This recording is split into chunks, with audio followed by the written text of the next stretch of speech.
Round one. Go. Round.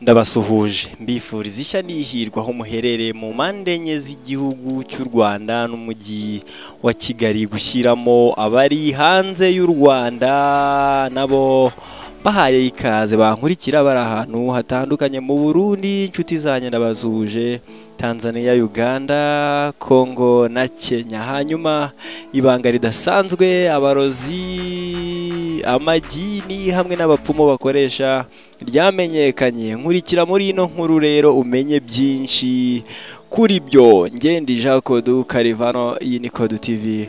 Warakoze kuba warakoze subscribe niba nawe utarayikora rero kandi ko kanya ngo nawe uyikore, kuko ntacyo bisaba, ntago bisaba amafaranga cyangwa ubutunzi buhambaye, n'ubushake gusa ukareba handitse subscribe aho munsi mwibara ritukura ukahakora, wabona akantu kameze nk'inzogera nako ukagakora, tugakomeza tukabana mu nkuru zacu nyinshi zitandukanye. Amagini buriya ni ibintu byaremwe n'Imana, kandi buriya ntago bibonwa n'amaso, ntago wareba mu ngo ya n'amagini ndayabonye. Byaremwe nk'abamarayika, uretse ko byaje kwirukanwa mu ijuru hamwe na Satani, hanyuma bikoherezwa hano mu isi nyuma yo kwanga gukora iby'Imana yashakaga, cyangwa nyuma yo gusuzugura Imana ngo bigendere ku murongo mu ijuru bagenderagaho.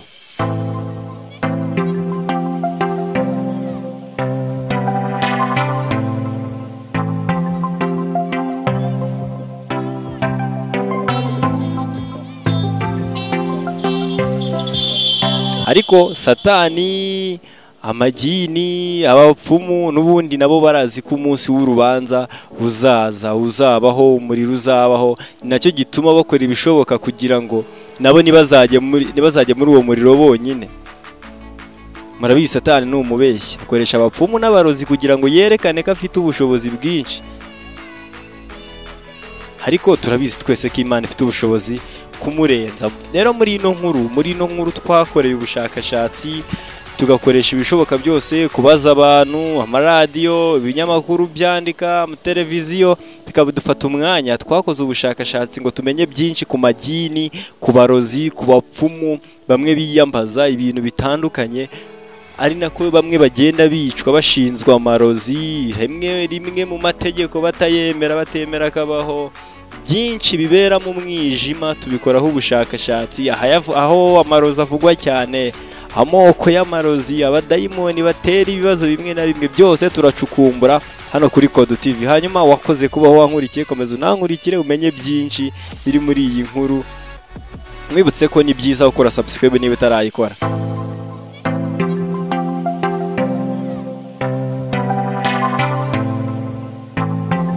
Asa ubundi hari ibibazo byinshi tujya twibaza. Amagini ubundi afite ubushobozi bwo kwihindura, kwa kundi uvuga ngo umuntu yahindutse inzoka, ngarangije ahita ahinduka imbeba, ngahinduka ngo umuserebanya, ibyo byo bibaho? Igisubizo rero ni yego, kuko amagini afite ubushobozi bwo kwihinduranya bukomeye cyane. Ni ibintu bitangaje, nko kwigira inzoka, inka, inyoni, cyangwa akihindura umuntu umeze ukundi kuntu, nabyo bibaho rwose. Ahubwo se ubushobozi bw'amagini bungana bute? Cyangwa bw'abarozi, abapfumu? Bafite ubushobozi hamwe n'ingufu nyinshi cyane ziruta iz'abana b'abantu. Igitangaje ni uko usanga hari abafite ubushobozi bwo gukurura ikintu mu mwanya mutoya, akaba yabwira iki kintu ngo kize hano kikahita kiza, akaba yavuga ngo iki kibe ukabona nacyo kirabaye. Ubushobozi rwose barabufite. Ahubwo se amagini yajya apfa? Amagini ajya apfa? Icyo kirazwi n'abantu, icyo kizwi n'abantu benshi rwose, kuko no muri Bibiliya cyangwa muri Korowani birimo, kuko hari ibyanditswe bivuga ngo icyaremwe, hari ibyanditse bivuga ngo icyaremwe cyose kizapfa, kizagera ku rupfu, keretse Imana yonyine yo gusengwa no kubahwa n'izagumaho n'izahoraho ibihe byose.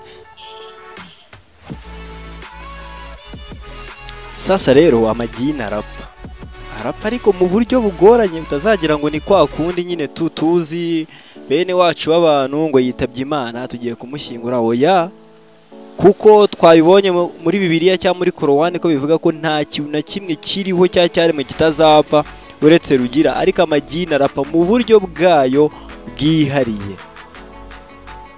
Hanyuma nk'uko umunsi w'urubanza tubwirwa cyangwa twizera cyangwa twemera uzabaho, n'amagini kuko ni ibiremwa, abapfumu, abarozi nabo nuko bazacibwa urubanza, bazahembwa ku bikorwa byiza bakeka ko ari byiza cyangwa bibi bazaba ubwabo barakoze. Hanyuma wakibaza ubundi amagini, amarozi, abapfumu, ibintu nk'ibyo ubundi babahe?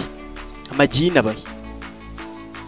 Ubundi amagini akunze kuba ahantu akenshi hari umwanda cyangwa hatinyitse. Urugero mu marimbi. Niyo mpamvu abantu bajya gusanga abapfumu cyangwa bajya gupfumuza, sinzi niba ariko neza tubyita mu rurimi rw'ikinyarwanda, ariko abapfumu bakunda kubabwira bafata ibintu byabo cyangwa bafate amarozi cyangwa ibiki byinshi byabo babijyane mu irimbi.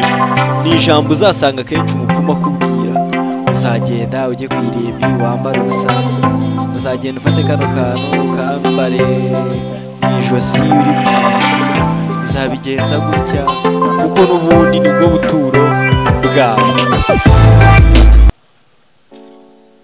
Hanyuma turabizi ko hagati yacu y'abantu na Satani harimo urwango, kandi koko ruzanahoraho. Abasoma Bibiliya barabizi kundusha. Ahubwo reka twirebere ubwoko bwinshi bw'amagini twagiye ducukumbura tugakora ubushakashatsi. Hanyuma ni urutonde rwinshi cyangwa ni urutonde rurerure rw'amagini tugiye kuvugaho, ariko wihangane nusanga hari n'abazina bawe ntawe igini nabyo ntacyo bitwaye. None se none ntandi hamusiringi. Igini rya mbere ryitwa Murafari. Iri ni igini rituma utaronka amafaranga habe cyangwa ngo nibura ubone ubwenge bwo kuyashaka. Ugasanga umuntu yarakennye kweri, ubukene barabanye bararambanye. Buriya ni igini, ni amadayimoni aba yaramuteye. Murafari niryo gini rituma abantu ubukene bwaragukubise bukagusiga hasi. Irindi gini rya kabiri baryita Latifu. Iri ryo rituma uhora mu bibazo bya buri gihe, sanga warakubiswe ibibazo bidashira. Iri niryo gini ribitera. Rya gatatu baryita Hasinani.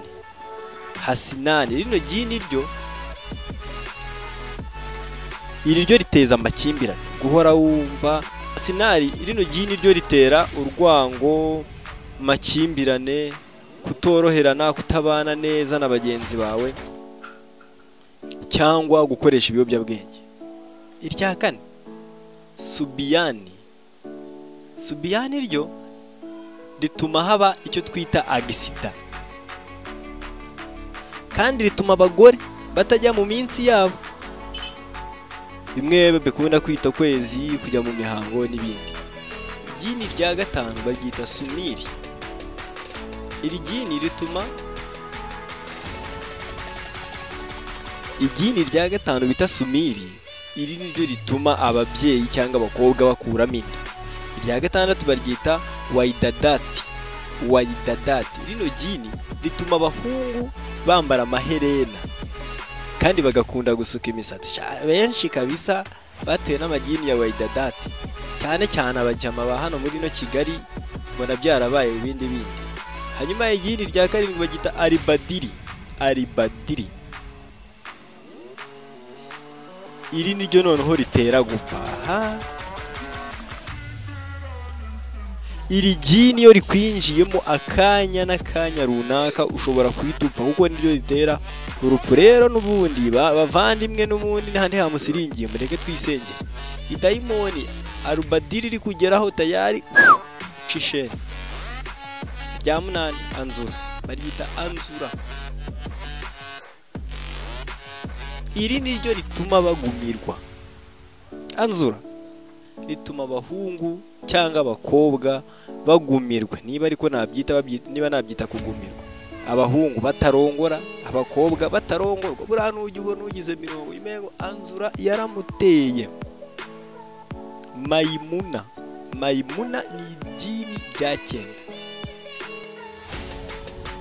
Hanyuma Mayimuna iri niryo jini ritanya bubatse, rituma abagabo bata ingo zabo batitaye ku gihe bamaze bubatse. Iri jini bita Mayimuna iyo ryinjiriye urugo, ryinjiriye umugabo ewana mu minsi mike ubona urugo rwasambutse, hanyuma amagambo agatangira. Ijini rya 10 ryita Makata. Rino rituma mu muryango wawe cyangwa mu muryango wanyu baguma bapfa. Urugero, muno munsi ukabura mama wawe haca iminsi 7, papa akagenda, haca iminsi ngahe bo mwari mufitanye isano nawe akagenda. Ubw'iryo dini bita Makata riba riri kubakatagura, riba ryamaze kubageramo. Irya 11 bagita Subiha.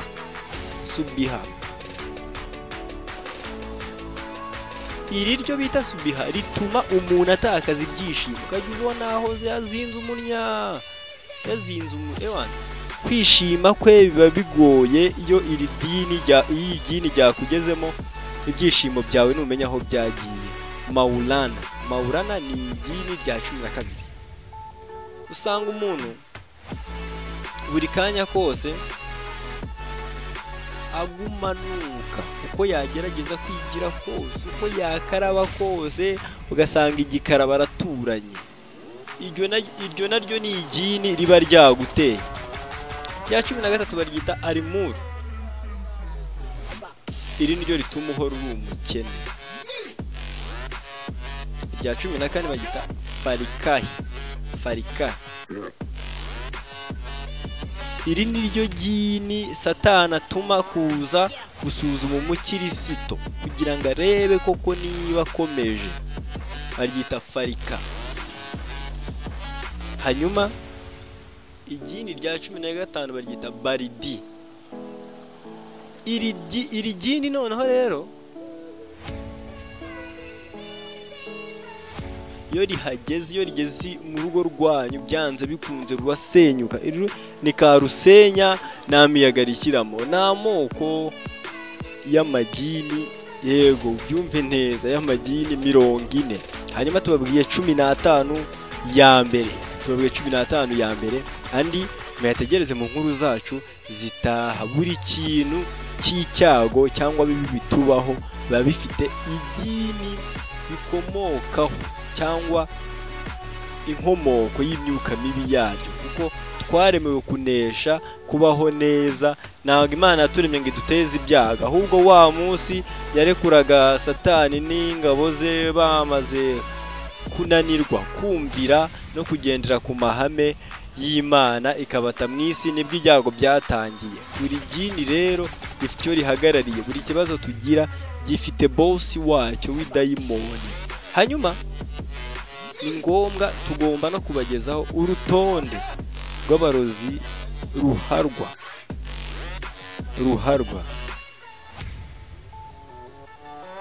Hanyuma nyuma y'aya majini yose, abapfumu n'abarozi tumaze kuvuga, hari inzira ihari yo kunesha, yo kubitsinda, yo kubirwanya, yo kubaho utekanye, ufite ubwirinzi bwo nta na rimwe rizagutera. Inzira yo kunesha no majini yose twavuze iroroshye cyane. Igikuru ni kimwe, ni ugukizwa hamwe no guhagarara ku magambo y'Imana, usenga buri gihe cyose, kuko Satani urabizi ko adatandukana na gato. Satani ntagatandukana na gato no gutera umuntu no kumugerageza no kumubabaza uko ashoboye kose, kugira ngo nazajye mu muriro utazima wenyine. Amasengesho rero nicyo kirwanisho cya buri wese akwiriye gukoresha kugira ngo Imana imurinde ayo magini. Hanyuma amoko y'amagini yo ni menshi, za turawansi n'ayandi agiye arimo, buri bwoko n'icyo ritera. Nibyo tuzareba mu nkuru zacu z'ubutaha, kuko amoko yose 40 y'amagini tuzayababwira. Iyi yari Code TV ukurikiye, bana natwe mu nkuru zacu z'ubutaha, ukora subscribe kuko ntacyo bitwaye, nta n'icyo